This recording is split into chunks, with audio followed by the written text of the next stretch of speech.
Good morning and welcome to the Core Connection. I'm Mira Rubin here with you on Enlightened World Network, and today's topic is energy. Energy that enlivens us and energy that depletes us, and how we manage our energy for our highest expression in good and also greatest contribution to the world and to each other. So good morning, Rosalind. So good to have you joining us this morning, and good morning to everybody else who's here with us. I think it'll be an interesting conversation when we talk about energy management. And before we get started, let's take a couple minutes to get present. So let's take a deep breath in through your nose and hold it. And imagine clean, crisp oxygen flooding your lungs, flowing into your bloodstream, nourishing all your cells, all your organs, bringing vital life energy to your body and being.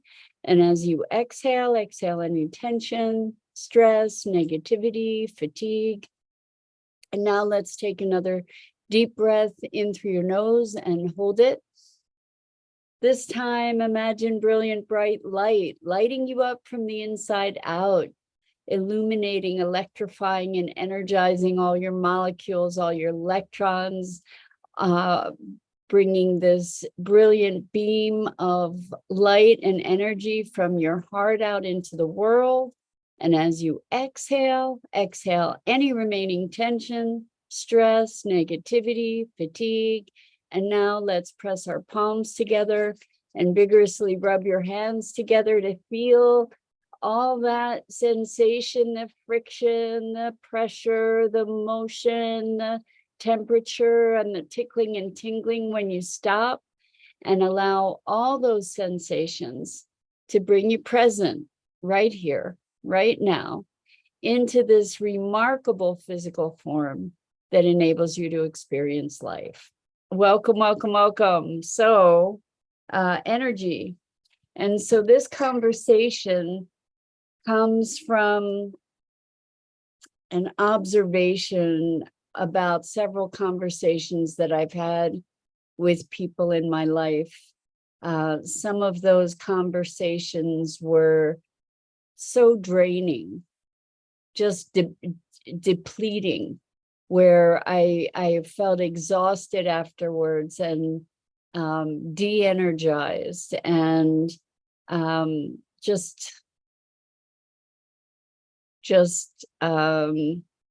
deeply fatigued. And another conversation where I felt buoyant and alive and vital and energized and up and engaged. And I think that we don't manage our energy in as conscious a way as we could if we managed our energies more deliberately, more consciously. Perhaps we would be able to be managing our state more deliberately and more consciously. So it was interesting to me. One of these conversations was with a friend who was kind of deeply, I'm going to say deeply engaged with a lot of different conspiracy theory kinds of stories, and goes down all kinds of rabbit holes around these things. And the confusion that arises for me in these conversations and the insidiousness of these kinds of conversations, I think they're designed to promote chaos and to promote disruption. And the energy of chaos and disruption is that energy of debilitation, where we get into a state of confusion. We don't know what's true and what's not true, and we start entertaining all these very nefarious sorts of possibilities. And I'm not saying that none of them are true. or that there isn't truth mixed in. In fact, that's what makes things so insidious, because there is truth mixed in.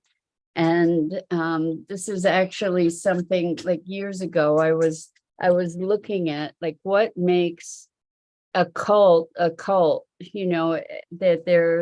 there's assumption A, assumption B, get people agreeing, and then it goes off to, well, assumption S, all of a sudden you've got all this agreement going. And so if all of this is true, then this must be true. And assumption S is like way off in left field. But because there's been so much truth or veracity along the way, we are inclined to continue the momentum in that direction. And I think that that's something that we're seeing so prominently in our culture right now, where there's an appeal to certain things that ring very, very true, and then those beliefs or those thoughts or those ideas are linked then with other things that are dangerous and untrue and designed to create greater chaos and confusion. And the chaos and confusion, if we look at this just from an energetic standpoint, the chaos and confusion is draining, right? The energy of that is exhausting, it's depleting, it is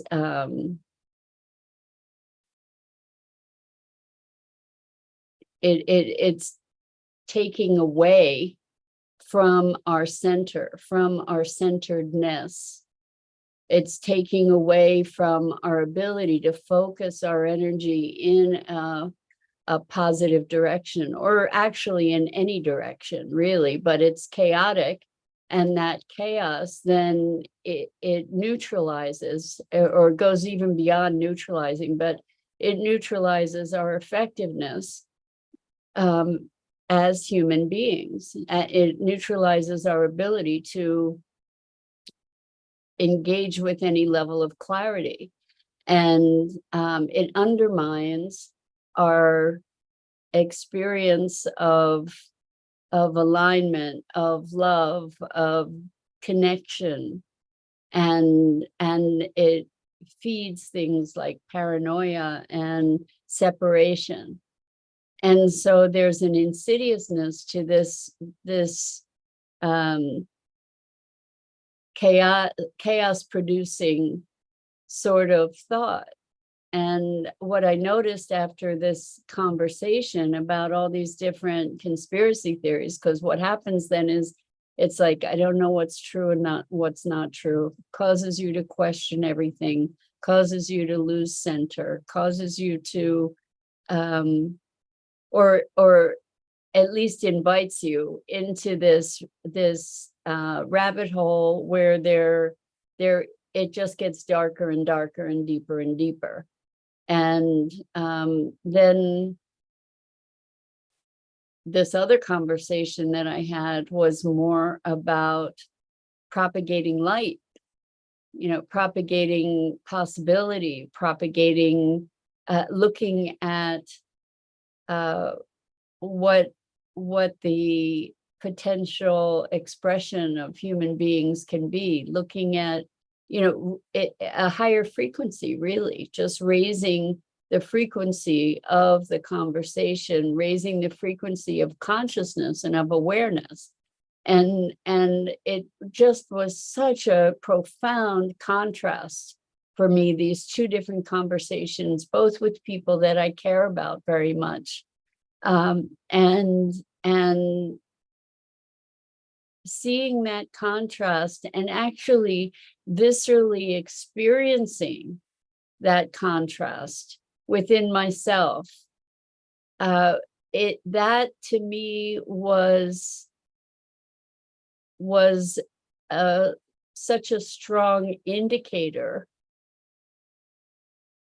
of the truth of something. Because I'm not just talking about feeling good, just for the sake of feeling good. I'm talking about interacting with different frequencies of thought. And I think, maybe it's still a bit woo-woo to talk about frequencies of thought, but I think that there's a greater sensitivity to that now. I think that there's a greater awareness of that. And one of the things that I notice as I have a greater willingness to engage in these kinds of inquiries, like to be present to the experience of the energy of something, I notice that we do have a choice. We have a choice where to put our attention, and where we put our attention, we magnify, we amplify. And so by allowing ourselves to get into this chaotic frequency, I mean, it's one thing if you can be entertaining something and maintain your center, but the thing is that I think so many of these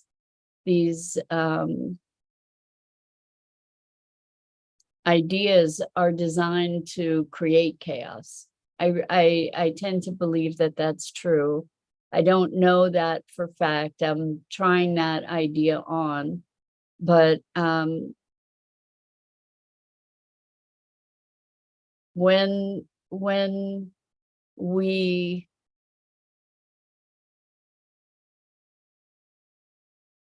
direct our thought in a particular direction, when we focus our thought in a particular direction, we are impacting our own frequency.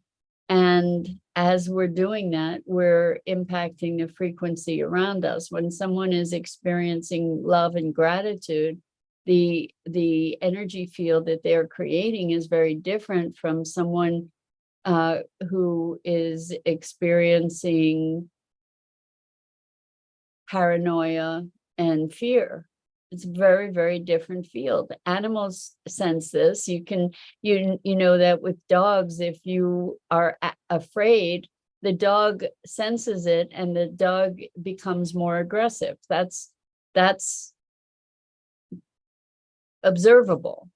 And we have these sensitivities too, and we do shift frequency. You can feel it within yourself when you're happy versus when you're sad, right? These are different frequencies of energy. And when we become more conscious stewards of our own energy, when we choose where we're going to put our attention, when we choose where we're going to focus that life energy that then sets up a broader field, I believe, or I am trying out the notion of that indeed our energy impacts the energies around us. And so one of these conversations, the uplifting conversation that I had, was very much, it was about the notion of oneness and separation, or unity and separation. And we were talking about how, in essence, truthfully, we are all literally interconnected, that like the molecules that are on the edges of my body and my being are interacting with all the molecules that are in and around the atmosphere, that are interacting with all the molecules that are in and around the atmosphere around you, and that my motion, my movement impacts that field, whether it's energetic or physical. And as does yours, that your breath and my breath are the same, that we're sharing molecules from the stars and from the dinosaurs, and that we are all connected in that way. And that was enlivening to me. It was uplifting to be able to connect in a visceral way to that notion that we are all interwoven with one another. And so this was an elevating conversation. It was a higher frequency conversation versus, the separation and the notion of there's this machine that's running everything, and what that has nefarious intentions. And it's not to say that might not be true, but I think that there are different levels on which we can operate. And if we engage ourselves, if we immerse ourselves in those low frequency energies, then we're attracting those low frequency energies. And if we operate on the elevated frequency energies, then we attract those energies and we propagate those energies. And it's a choice. It's truly, truly a choice. So Rosalind says, a theory has to be proved. It sounds like a lot of work to look for evidence to support a certain narrative. Well, the truth is, I think that we all have confirmation bias. We have these ideas, and then we are already predisposed to see things through a particular filter. And that's our confirmation bias. So it's the same sort of thing that happens, for instance, when you're out shopping for a car, for example, and you're looking for a particular type of car, and then all of a sudden you see them all on the road, and it's like, well, where did they all come from? Were they always there, or did I just never notice them before? So there's that confirmation bias, and that's looking for evidence to support a certain narrative. We look for evidence that confirms what we already believe. So to continue with what Rosalind says, but we do that with our own story. We constantly change our stories and beliefs. I wish people change their stories and beliefs more often, because oftentimes we will stick to our story and our belief despite evidence to the contrary over and over and over and over and over again, because we're always looking to confirm those beliefs. So many times we just remain entrenched in those beliefs. So Rosalind says, is one's focus on outside external affairs perhaps an outlet to ignore managing own internal issues? And that's a really good thing, actually, to be looking at, Rosalind, because when we're depressed, and I've seen this over and over and over with people, when people are depressed, then the world, they find all kinds of things in the world to validate that depression. It's like, I'm feeling depressed and down and hopeless, and the world's going to hell in a handbasket. And here's where and why and how. We can find proof to validate pretty much any perspective. And just because we can find proof doesn't mean it's true, or doesn't mean that it is the exclusive perspective on whatever that issue or consideration might be. So Jenny says, haha, I don't think I told you I finally bought a car in January. Well, congratulations, Jenny. And I'll bet you see a lot of those cars on the road. And that's got to be a relief for you. And good morning, Robin. So good to have you here with us this morning. We're talking about energy and curating our energy in a deliberate way. So, in this conversation that I was having with this friend who is all over all kinds of conspiracy theory things, finally I said, I choose not to put my attention there, because it's debilitating. There's no, where can it lead? What kind of positive outcome can be created by chasing things down that rabbit hole? What I noticed for me is that it drained me, that my energy just went right in the toilet. And I noticed this sense of chaos and confusion in my mind that really was disruptive. I could literally feel the disruption of energy in my body. And the darkness of it. Yeah, I'll just say the darkness of it, that it just was a way, it sort of sucking me into this deep, dark, black tunnel. And you might say, well, it's denial to not entertain that. I think we get to decide where to put our energy, and I consciously and deliberately choose to direct my energy toward life-affirming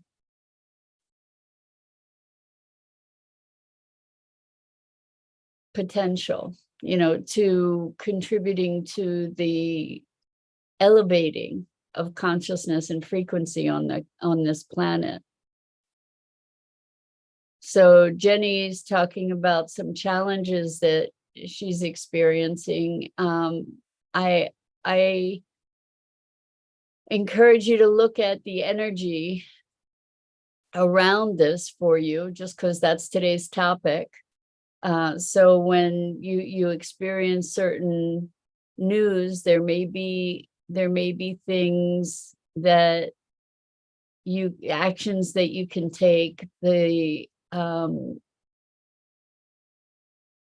management of our energy and of our focus is an important thing that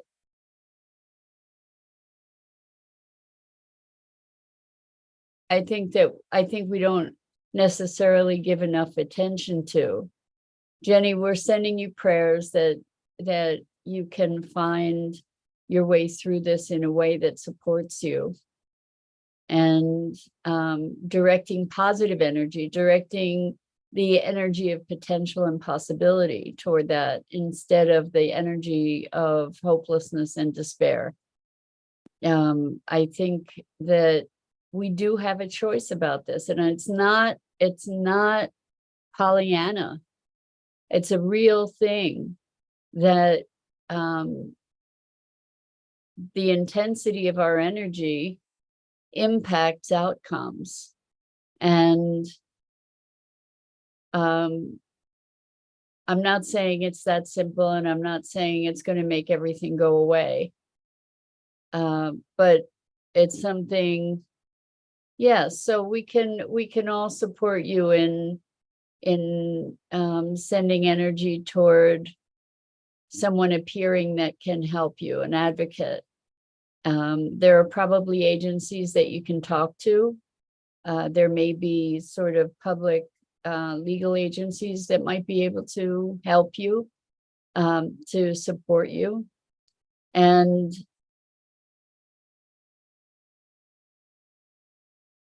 I think we're really looking at being conscious and deliberate in what I said earlier, curating our energies and our attentions. And so I know it can be challenging. I've been through lots in my life where it was just very dark and deep, and we just keep getting to put one foot in front of another, and we get to make choices. We get to make choices about stepping into fear or stepping into faith. And the faith that I'm talking about, and it's not just black and white fear or faith, but just as an example. And when I'm talking about faith, I'm talking about finding ways to be able to trust the universe, and finding a place in our hearts where we can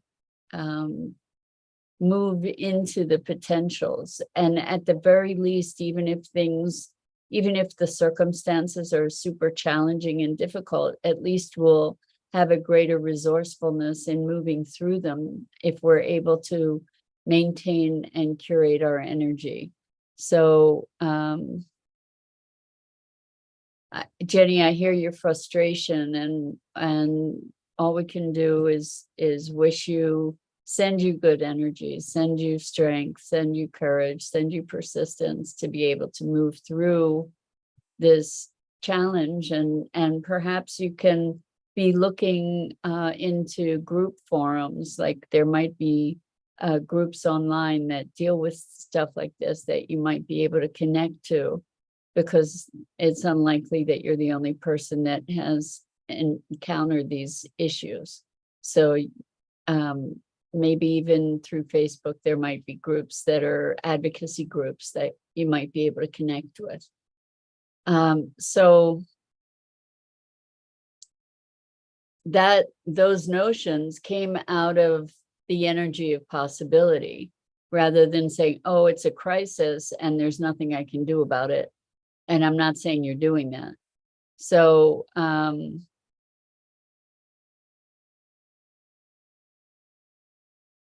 so Rosalind is saying, Rosalind's responding to Jenny, just saying, work back to present day, what actions need to be in place to meet and check the boxes. So taking a strategic approach to the situation, and consider where advocacy might be available for you.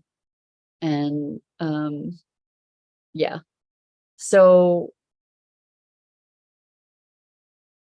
we have a lot more power than we recognize in terms of the energy that we wield and that we express in the world. And when we allow ourselves to fall into chaos, when we allow ourselves to fall into the dark hole, we are disempowering ourselves. We're kind of unplugging that energy rather than plugging it in and focusing it and allowing it to amplify.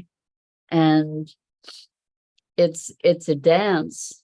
It's a dance, but when you recognize that you actually have a choice of how to respond, that the circumstances don't dictate how you need to be, then